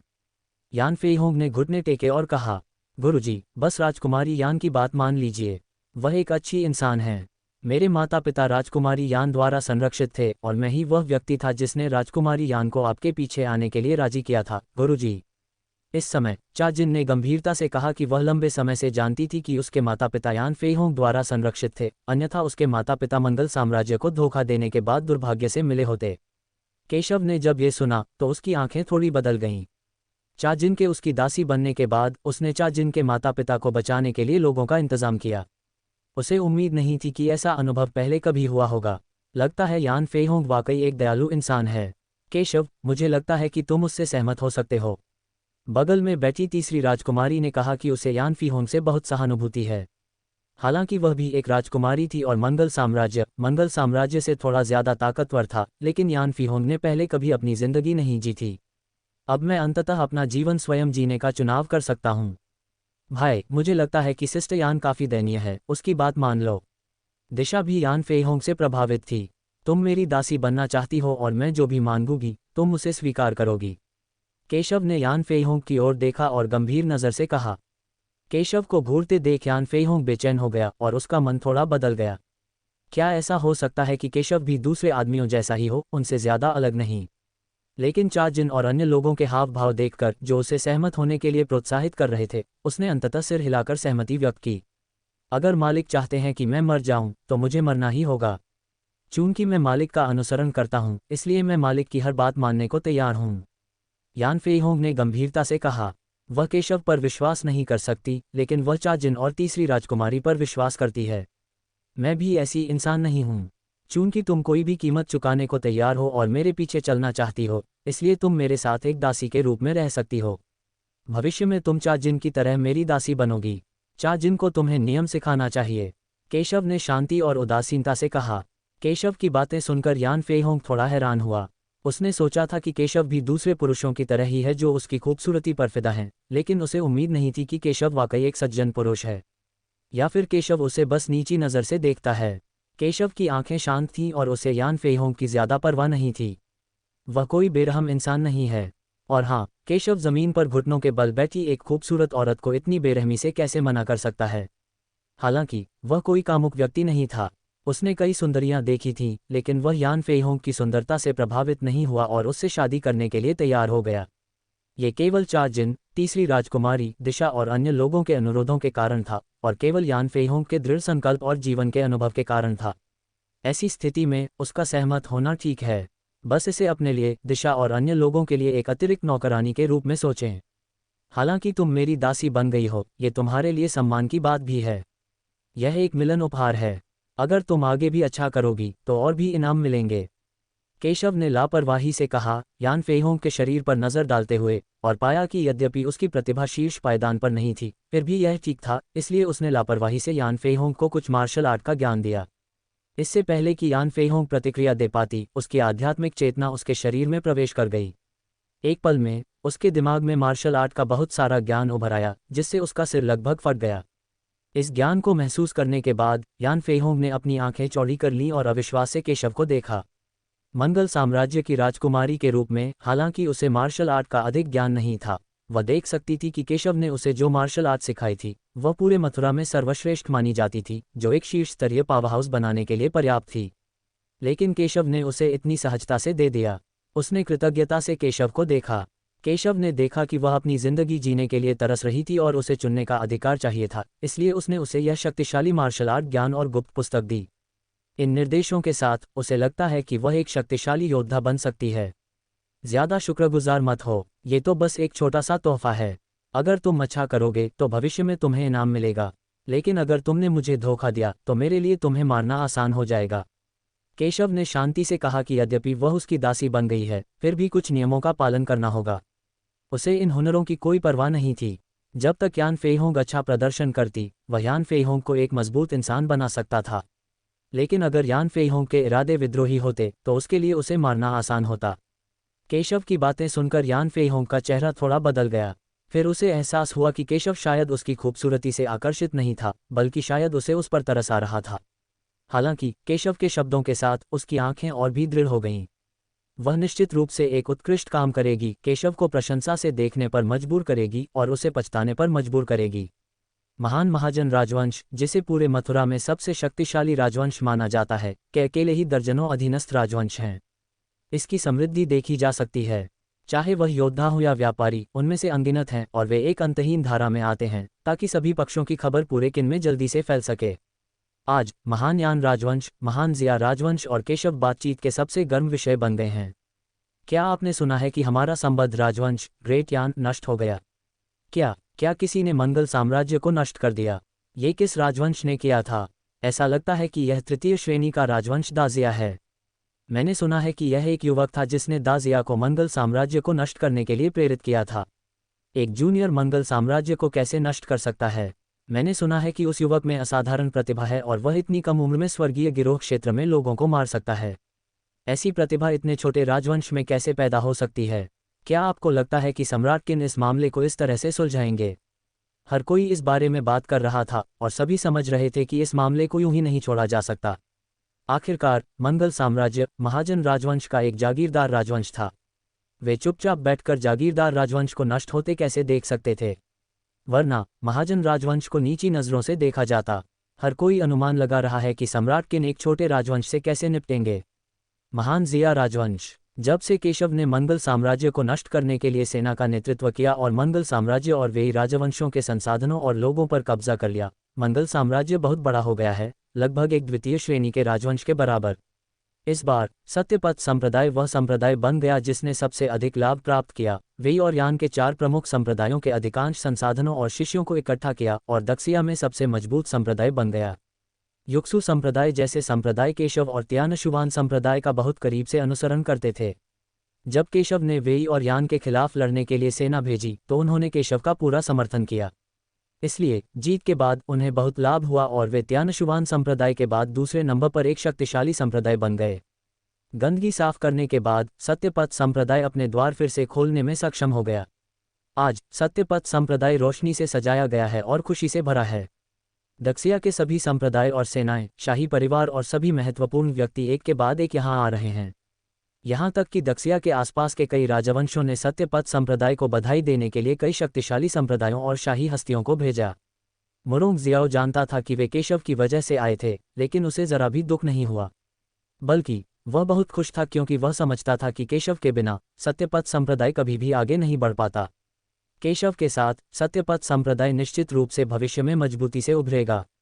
अब सभी शक्तिशाली पुरुष सत्यपथ संप्रदाय के सामने विशाल हॉल चौक पर एकत्र हुए और सभी की निगाहें चौक पर जोरावर और केशव पर केंद्रित थीं।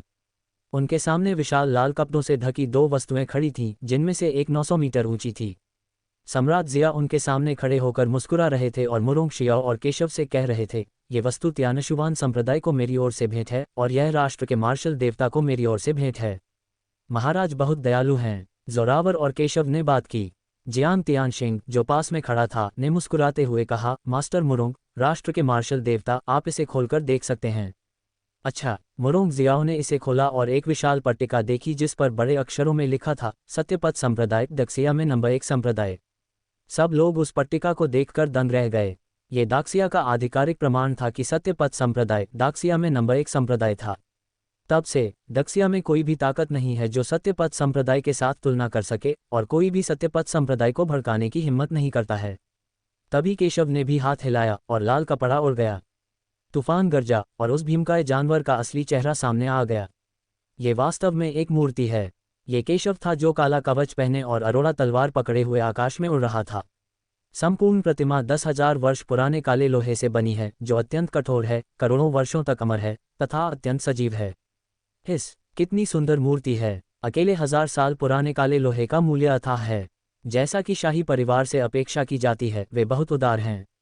केशव ने सम्राट जिया को शांति से देखा। धन्यवाद महाराज, आप बहुत विनम्र हैं, राष्ट्र के मार्शल देवता, सम्राट जिया ने मुस्कुराते हुए कहा और फिर जियांग तियानशिंग की ओर देखा।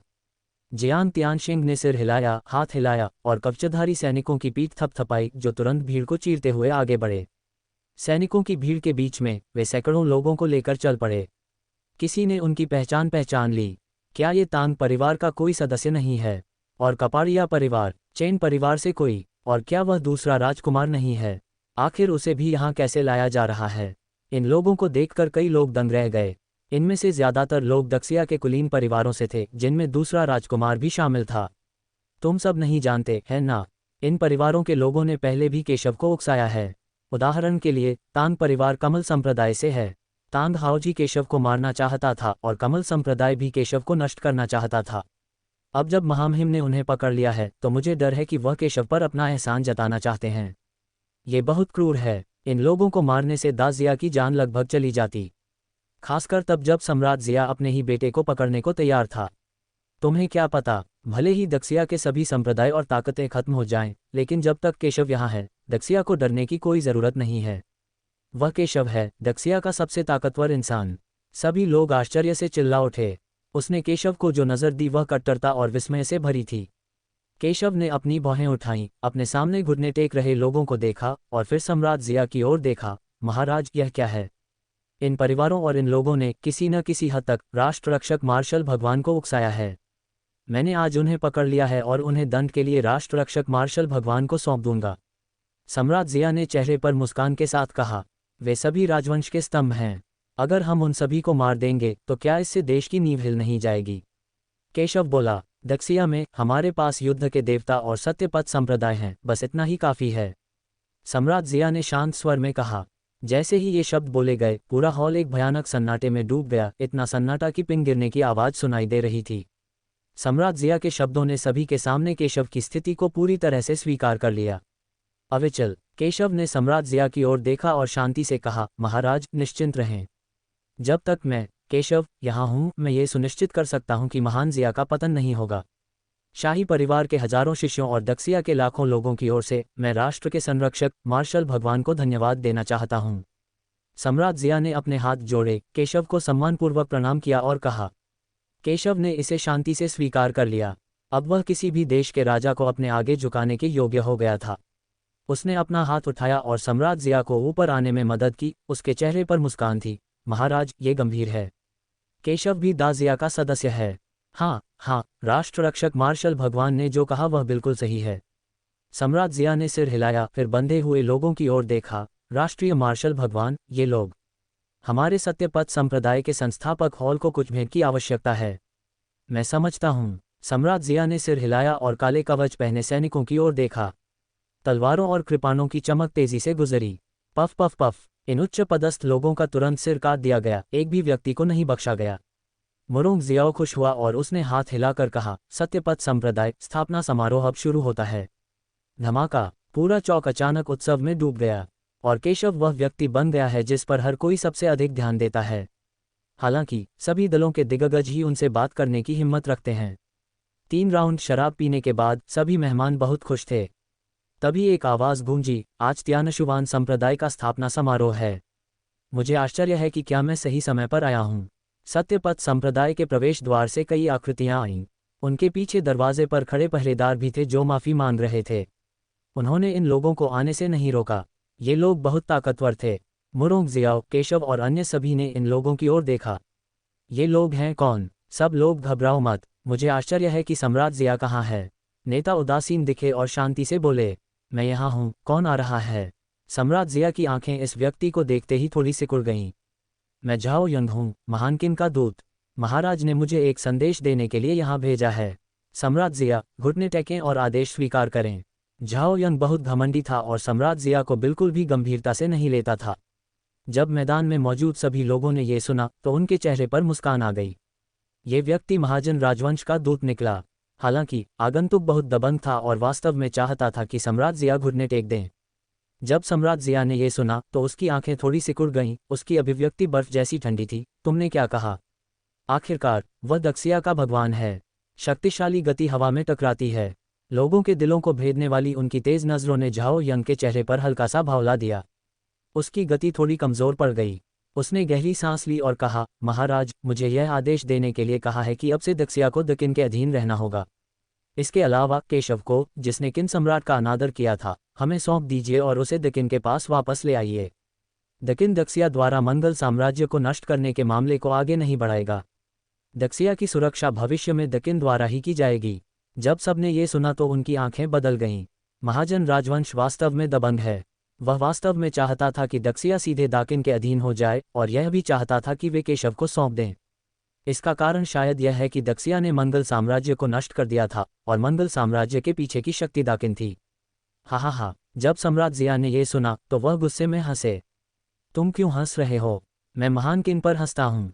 ये सचमुच हास्यास्पद है। वे वास्तव में चाहते हैं कि मैं महान किन के अधीन हो जाऊं और यहाँ तक कि वे चाहते हैं कि मैं राष्ट्र के मार्शल देवता को भी सौंप दूं। ये सरासर हास्यास्पद है। क्या आप जानते हैं कि आप क्या कह रहे हैं? जब झाओ यंग ने ये सुना तो उसने सम्राट जिया को ठंडी आंखों से देखा। मैं और दक्सिया दाकिन के जागीरदार वंश नहीं हैं। मुझ पर दबाव डालने के लिए दाकिन का इस्तेमाल मत करो। अभी बाहर निकलो, मैं तुम्हारी जान बख्श सकता हूँ, वरना तुम जरूर मर जाओगे, सम्राट जिया ने ठंडे स्वर में कहा। यहाँ तक कि पूर्व महान जिया भी कभी महान किन के अधीन नहीं हो सका, क्योंकि दाजिया कभी मथुरा का सबसे शक्तिशाली राजवंश था। हालांकि अब उसका पतन हो चुका है, लेकिन जिया के सम्राट होने के नाते वह दाजिया को दूसरे राजवंशों के आगे आत्मसमर्पण करने और अपने पूर्वजों की इच्छा का अपमान करने की इजाज़त कैसे दे सकते थे? और अब दक्सिया और भी ज्यादा बढ़ गया है और केशव उनमें से एक नायक है। उसके लिए केशव को सौंपना असंभव है। अगर वह सिर्फ दाकिन के गुस्से को शांत करने के लिए केशव को सौंपता है तो वह दक्सिया के लोगों को कैसे मना पाएगा? उसने अभी अभी कहा था कि केशव का होना ही दाक्सिया के लिए काफ़ी है। अगर उसने केशव को सौंप दिया तो क्या ये खुद को थप्पड़ मारने जैसा नहीं होगा? सम्राट जिया, क्या आप महान किन के साथ युद्ध शुरू करने की योजना बना रहे हैं? क्या आप सचमुच सोचते हैं कि आप एक साधारण महान जिया महान किन का सामना कर सकते हैं? क्या तुम दक्सिया में सभी को मारना चाहते हो? झाओ यंग ने यह सुना और धमकी देते हुए भयानक दबाव बनाया। उसकी ताकत सम्राट जिया से भी ज्यादा थी। वह स्वयं एक शक्तिशाली सांसारिक राक्षस है। ये शब्द सुनकर मैदान में अनगिनत ताकतवर लोगों के चेहरे बदल गए। दाकिन मंगल साम्राज्य जितना अच्छा नहीं है। यह मथुरा का शीर्ष राजवंश है। यदि डाकिन वास्तव में कार्रवाई करना चाहता है तो निश्चित रूप से दक्सिया उसका प्रतिद्वंद्वी नहीं होगा। केशव दक्सिया के संरक्षक देवता हैं। अगर वह देश को नष्ट भी कर दे तो भी मुझे डर नहीं है। हाँ, लेकिन दक्सिया केवल आपकी नहीं है, इसलिए आपको उनसे पूछना चाहिए कि क्या वे सहमत हैं। झाओ यंग ने यह सुना, उपहास किया और मैदान में लोगों की ओर देखा। कई लोगों के भाव बदल गए, लेकिन अंत में उन्होंने फिर भी कहा, हम दक्सिया के साथ जिएंगे और मरेंगे। हम राष्ट्र के मार्शल भगवान के साथ जिएंगे और मरेंगे। उन्होंने बहुत सारे चमत्कार देखे हैं और वे केशव पर पूरा भरोसा करते हैं। हम राष्ट्र के मार्शल भगवान के साथ जिएंगे और मरेंगे। सम्राट जिया ने एक लंबी सांस ली, मैदान में सभी को गंभीर निगाहों से देखा और ठंडे स्वर में कहा। इस गति ने झाओ यंग और अन्य लोगों को अभिभूत कर दिया। मैंने कभी नहीं सोचा था कि इस दुनिया में ऐसे लोग भी हैं जो अपनी जान की परवाह नहीं करते। अगर ऐसा है तो मैं आज तुम्हारी इच्छा पूरी कर दूंगा। जब झाओ यंग ने यह सुना तो उसने अपना मुंह खोला और मैदान में सभी को दबाने के लिए अपनी भयानक आभा को छोड़ना चाहा। मेरे महान किन की नज़र में तुम महान जिया चींटियों की तरह हो। तुम अपनी मौत को दावत दे रहे हो। इससे पहले कि वह अपनी बात पूरी कर पाता, एक भयानक आभा ने उसे घेर लिया, जिससे उसे ऐसा महसूस हुआ जैसे वह किसी बर्फ की गुफा में गिर गया हो और उसका चेहरा पूरी तरह बदल गया। कौन है भाई? झाओ यंग की आंखें अचानक बदल गईं और वह इस दबाव का विरोध करना चाहता था। लेकिन एक पल रुकने के बाद एक धमाका हुआ, उसके पैर अचानक नर्म पड़ गए और वह सीधे जमीन पर घुटनों के बल बैठ गया। ऐसा लग रहा था मानो कोई विशाल पर्वत उसे आशीर्वाद दे रहा हो और उसके मन में प्रतिरोध करने का तनिक भी विचार नहीं आया, जिससे उसके चेहरे पर एकदम से परिवर्तन आ गया। हालांकि वह स्वर्गीय गिरी क्षेत्र में नहीं था, फिर भी वह एक उच्च स्तरीय दिशा योद्धा था। अपने पीछे के शक्तिशाली सैनिकों के साथ वह वास्तव में दबा हुआ था। उसने उस आदमी की तरफ देखा जो आया था। वह एक नौजवान था, 20 साल से ज्यादा का नहीं। उसने उसे जमीन पर घुटनों के बल बिठाया, कितनी सहजता से। ये तरीका वाकई डरावना है। कौन है वो? राष्ट्र का मार्शल भगवान। सम्राट जिया ने केशव की ओर देखा। ये शब्द सुनते ही झाओ यंग का चेहरा एकदम बदल गया। क्या ये वही केशव है जिसे सम्राट किन वापस ले जाना चाहते थे? इतना युवा और इतना मजबूत। जाओ, जो कुछ भी तुम कहना चाहते थे कहो। केशव ने इस व्यक्ति को शांति से देखा।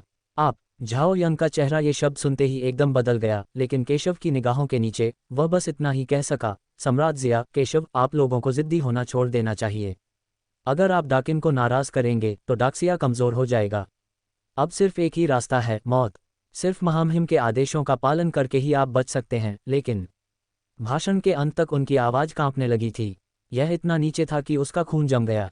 स्विश! केशव ने अपना दाहिना हाथ बढ़ाया और किन सम्राट की मुहर वाला शाही फरमान उसके हाथ में आ गिरा। उस पर लिखी बात बिल्कुल वैसी ही थी। उसके हाथ के एक सहज इशारे से आग की लपटें पत्र को घेर लेती हैं। वह उसके हाथ में बुरी तरह जल रहा है। केशव का चेहरा शांत था। वापस जाओ और अपने सम्राट किन से कहो कि मैं दक्सिया की रक्षा कर रहा हूँ। जो कोई भी उपद्रव मचाने या आक्रमण करने की हिम्मत करेगा, चाहे वह मंगल साम्राज्य से हो या किन से, उसे केवल मृत्यु ही मिलेगी। अगर वह मृत्यु की मांग पर अड़ा रहता है तो मुझे उसकी मदद करने में कोई आपत्ति नहीं है। तुम जिद्दी मत बनो। क्या तुम जानते हो कि दाकिन कितना शक्तिशाली है और महामहिम कितने शक्तिशाली हैं? तुमने महामहिम को इस तरह उकसाने की हिम्मत की। एक बार उन्हें पता चल गया तो वे तुम्हें कभी जाने नहीं देंगे।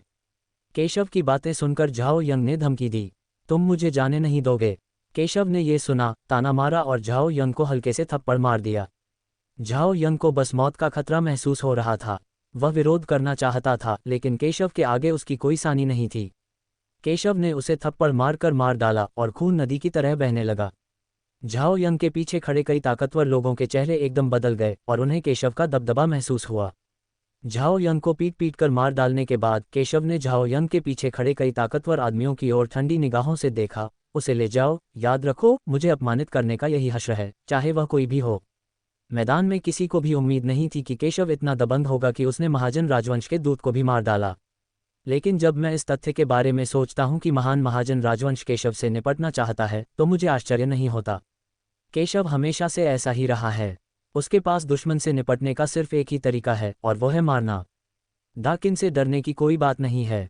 जब तक हर कोई कड़ी मेहनत करता रहेगा, दाजिया अंततः दाकिन से मुकाबला कर पाएगा। अगर दाकिन अब दाजिया पर हमला करना भी चाहे तो वह बिना किसी बहाने या कारण के ऐसा आसानी से नहीं कर सकता। इसके अलावा हमारे दोनों राजवंशों के बीच काफ़ी दूरी है और बीच में कई और राजवंश हैं। उनके लिए हमें आसानी से हराना बहुत मुश्किल होगा। सम्राट जिया ने सभी के चेहरों पर चिंता देखी और सांत्वना देते हुए कहा, और तो और हमारे पास राष्ट्र का मार्शल देवता भी है। जब तक हम एकजुट हैं हमें किनसे डरने की कोई ज़रूरत नहीं है। दूसरी ओर दाजिया के पास अभी भी केशव है। जब तक केशव बड़ा होता है दाजिया को भविष्य में किसी राजवंश की चिंता नहीं करनी पड़ेगी। ये शब्द सुनकर सभी ने राहत की सांस ली और सम्राट जिया की बात समझ गए। हाँ, जब तक केशव जिंदा है भविष्य में कोई भी दाजिया को धमका नहीं पाएगा।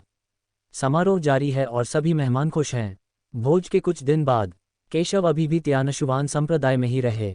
अपनी साधना के अलावा वे अपना बाकी समय त्यानशुवान संप्रदाय के लोगों को उनकी साधना में मार्गदर्शन देने में बिताते थे। ऐसा लग रहा था जैसे वे एक आरामदायक जीवन का आनंद ले रहे हों। त्यानशुवान संप्रदाय के लोग भी दाकिन के खतरे से परिचित थे और वे अपनी साधना में बहुत मेहनती थे। पूरा त्यानशुवान संप्रदाय प्रगति के लिए प्रयास करने की भावना से भरा हुआ था। इस दिन महक मिलने आया था। केशव थोड़ा आश्चर्यचकित हुआ और उसने चा जिन और यान फेहोंग को महक के स्वागत के लिए चाय तैयार करने को कहा। बैठना, केशव ने अपने बगल वाली सीट की ओर इशारा करते हुए कहा। हाँ, अब जब राजा केशव की साधना दक्षिया के शिखर पर पहुंच गई है और युवा पीढ़ी को देखते हुए वह लगभग अजेय है, मुझे आश्चर्य है कि उसकी आगे क्या योजनाएं हैं। महक अपनी सैन्य वर्दी उतारने के बाद काफ़ी सुंदर लग रही है। उसके सफ़ेद कपड़े बर्फ जैसे सफ़ेद हैं और उसकी पीठ पर एक प्राचीन तलवार है, मानो वह एक बेमिसाल सुंदरता हो। अजेय? हाँ, मैं तो अभी स्वर्ण भ्रूण अवस्था में ही हूँ, मैं अजेय होने का दावा कैसे करूँ? जहाँ तक योजनाओं की बात है तो अभी मेरे पास कोई योजना नहीं है, केशव ने शांति से कहा। राजा केशव बहुत विनम्र हैं।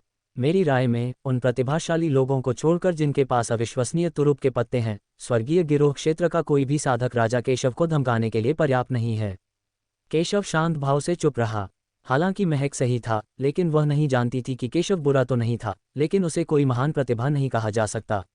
अपने पिछले जीवन में उसने स्वर्ग में अनगिनत प्रतिभाओं को देखा था, इतने सारे कि उसकी साधना का स्तर स्वर्ग की तुलना में कुछ भी नहीं था। क्या झेंग के राजा को इस बार मेरी यात्रा का उद्देश्य नहीं पता है? मुझे इसके बारे में बताओ। महक ने सिर हिलाया और कहा, मुझे आश्चर्य है कि क्या आपने इस खबर के बारे में सुना है कि 3 महीने में महान क्यूई राजवंश में एक गुप्त क्षेत्र खोला जाएगा। केशव ने ये सुना तो उसकी आंखें थोड़ी सिकुड़ गईं। उसे स्वाभाविक रूप से गुप्त लोक के बारे में पता था। गुप्त लोक शक्तिशाली योद्धाओं द्वारा छोड़ी गई विरासत का स्थान था। उसमें ढेर सारे खजाने थे, लेकिन साथ ही कई खतरे भी थे। ऐसा कहा जाता है कि दाक्वी राजवंश के भीतर गुप्त क्षेत्र का स्वामी बहुत शक्तिशाली है, जो संत मार्शल क्षेत्र से भी अधिक शक्तिशाली है। इसे त्यानलुओ गुप्त क्षेत्र कहा जाता है। ये 10 साल पहले प्रकट हुआ था और तब से इसे साल में एक बार खोला जाता है। हालांकि ये केवल स्वर्गीय गिरी क्षेत्र के लोगों तक ही सीमित है।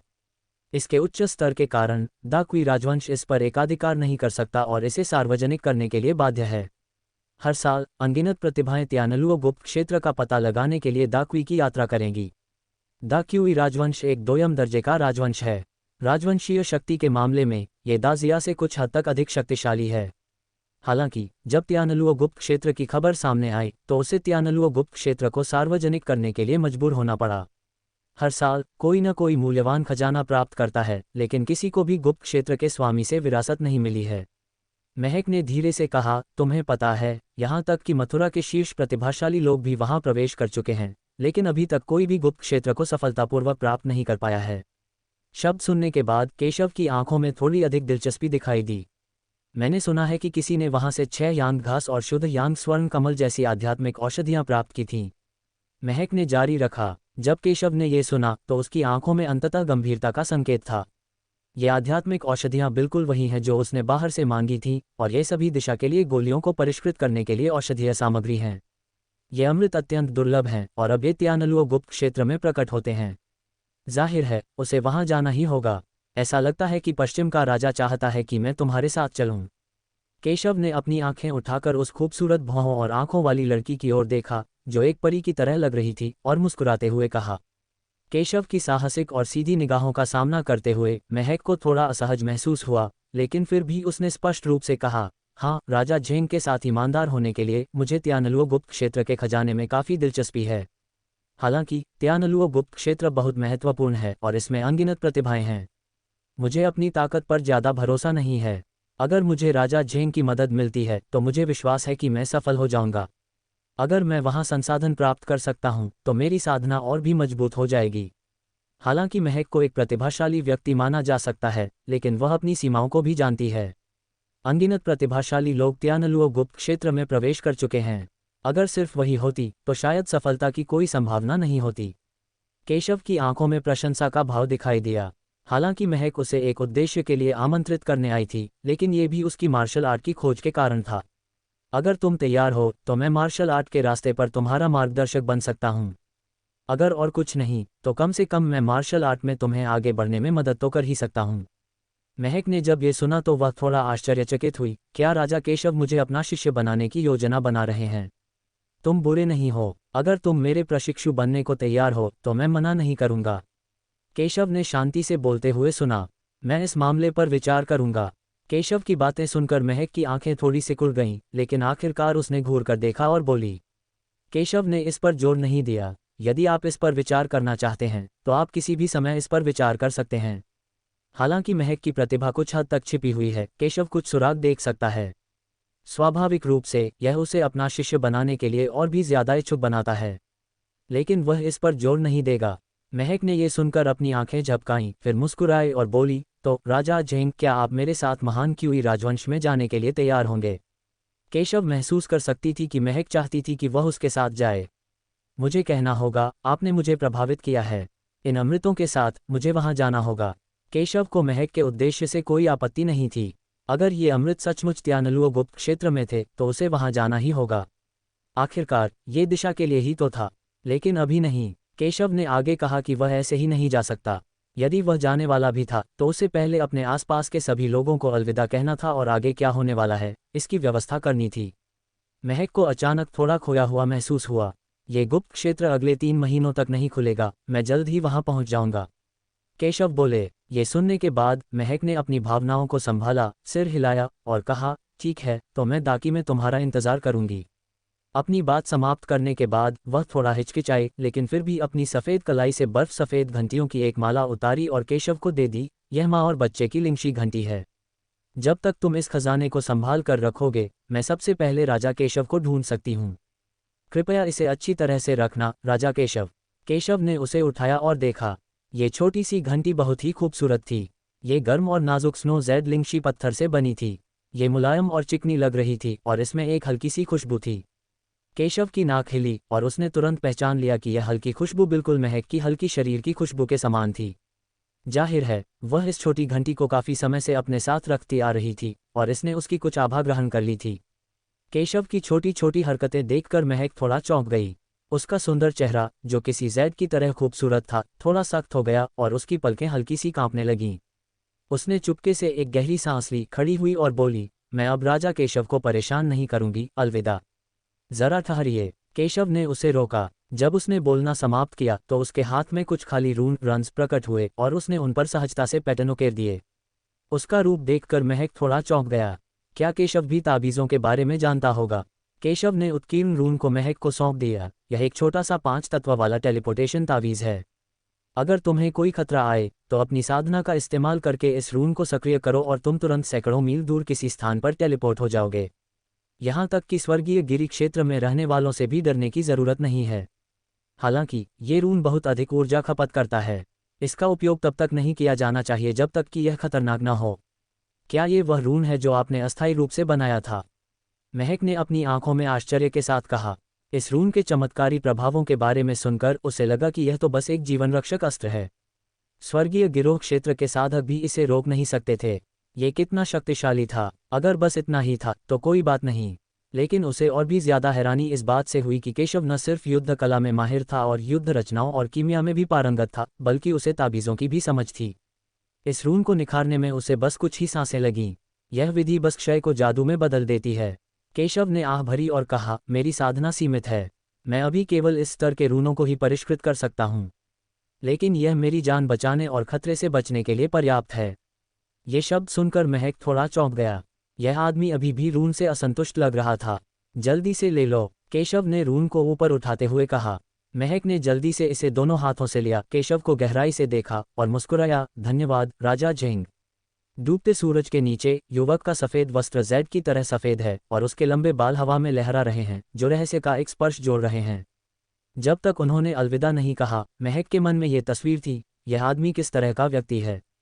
मैंने कभी नहीं सोचा था कि निचले लोक में मुझे जुवानझाओ की आत्मा का सामना करना पड़ेगा। इस प्रकार का शरीर अत्यंत दुर्लभ है और इसे साधना के लिए एक प्राकृतिक शरीर कहा जा सकता है। यदि अन्य उच्च शक्तियों या शक्तिशाली लोगों का इससे सामना होता तो वे उसे अपने वश में करने के लिए हर संभव प्रयास करते। कोई आश्चर्य नहीं कि उसके पास एक छिपे हुए खजाने जैसी आभा है। केशव ने मन ही मन कहा कि उसे महक में थोड़ी ज्यादा दिलचस्पी हो गई है। आखिरकार, अगर उसकी बढ़ी हुई साधना और बढ़ी हुई आध्यात्मिक शक्ति न होती तो उसके लिए महक की खास काया को पहचानना मुश्किल होता। अगर मौका मिले तो हम उसे लिंग एर और जी एर के साथ अभ्यास करने दे सकते हैं। इतनी होनहार प्रतिभा को इस तरह दफनाया नहीं जाना चाहिए। अल्पविराम। उस दिन महक ने दक्षिया को अकेला छोड़ दिया। हालांकि वह दक्षिया की पश्चिमी रानी थी, दक्षिया ने उस पर ज्यादा पाबंदियां नहीं लगाई थीं। केशव भी सत्यपथ संप्रदाय गए और जोरावर को खबर सुनाई। वह दक्षिया को छोड़कर त्यानलुओ गुप्त क्षेत्र का पता लगाने के लिए दकी जाने की तैयारी कर रहा था। मूल रूप से वह सत्यपथ संप्रदाय के कई प्रतिभाशाली लोगों को अपने साथ ले जाना चाहता था ताकि वे अपने क्षितिज का विस्तार कर सकें। लेकिन अब महानकिन का खतरा है और कई प्रतिभाशाली लोग दाकी के गुप्त क्षेत्र में जा सकते हैं। हालांकि वह आश्वस्त है, वह इस बात की गारंटी नहीं दे सकता कि वह सभी की रक्षा नहीं कर सकता। उन्हें सत्यपथ संप्रदाय में अभ्यास करने देना भी वैसा ही है, और अगर दाक्षिया को कोई खतरा होता है तो वे दाक्षिया की मदद भी कर सकते हैं। इसलिए केशव ने अंततः दिशा और येशी को अपने साथ ले जाने की योजना बनाई। वह अभी भी थोड़ा चिंतित था कि कहीं कुछ अप्रत्याशित न हो जाए तो उसे दिशा और येशी को सत्यपथ संप्रदाय में ही छोड़ देना पड़ेगा। केशव के बारे में खबर सुनकर जोरावर ने शुरू में उन्हें रोकना चाहा। आखिरकार वह जानता था कि दाकिन केशव को खत्म करना चाहता था। हालांकि वह केशव के चरित्र को भी जानता था और केशव की ताकत पर विश्वास करता था, इसलिए उसने उसे नहीं रोका। उसने बस केशव को सुरक्षा का ध्यान रखने की याद दिलाई और उसे कुछ निर्देश दिए। केशव ने फिर से सत्यपथ संप्रदाय को छोड़ दिया और सम्राट जिया को खबर बताने के लिए शाही राजधानी गए। जब सम्राट जिया को पता चला कि वह जा रहा है तो उसने कोई आपत्ति नहीं जताई, लेकिन उससे कहा कि वह रश्मि को ये खबर बताना न भूलें। जब केशव ने ये सुना तो उसकी अभिव्यक्ति थोड़ी गहरी हो गई। उसके और रश्मि के बीच जो कुछ हुआ वह एक दुर्घटना थी, लेकिन वह एक हृदयहीन व्यक्ति नहीं था और उसके लिए ये दिखावा करना असंभव था कि कुछ भी नहीं हुआ था। हालांकि भविष्य अज्ञात है और केशव पर अभी भी कई जिम्मेदारियां हैं, इसलिए वह रश्मि से कोई वादा नहीं कर सकता। इसलिए इस दौरान वह रश्मि का सामना कैसे करे यह नहीं जानता और उससे मिलने से बचता रहा है। लेकिन अब जब मुझे कुछ समय के लिए दाजिया को छोड़ना है तो मुझे वास्तव में रश्मि को ये खबर बताने की ज़रूरत है। वह रश्मि के बेडरूम में आया। रश्मि अभी साधना कर रही थी जब उसने किसी को अंदर आते देखा। ये कौन है? यह मैं हूँ, केशव ने धीरे से कहा। केशव, क्या ये तुम हो? ये शब्द सुनकर रश्मि की आंखें थोड़ी सिकुड़ गईं और उसकी आंखों में खुशी का भाव था, जो एक युवा महिला का व्यवहार दिखा रहा था।